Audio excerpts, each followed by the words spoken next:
Dubrovački arhiv nadaleko je poznat po svojoj vrijednoj građi. No pozornost medija diljem svijeta, ali i milijune klikova na društvenim mrežama ovih dana izazivaju fotografije otkrivenih srednjovjekovnih mačjih šapica.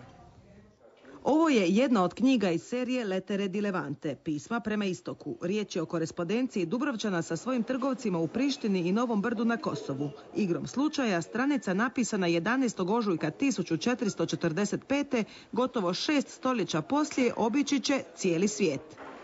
Pisar se vjerovatno digo, pošao uživ čovjek se prošetat negdje, ostala knjiga otvorena i maca se došla, prošetala se po knjizi, bit će bila friška tinta i ostale njezine stope. Ništa neobično za to vrijeme, ko možda ni za današnje. Ipak, mačje šapice privukle su pozornost sarajevskog povjesničara Emira Filipovića dok je istraživao vrijednu građu Dubrovačkog arhiva. Fotografirao ih je i sliku stavio na Twitter.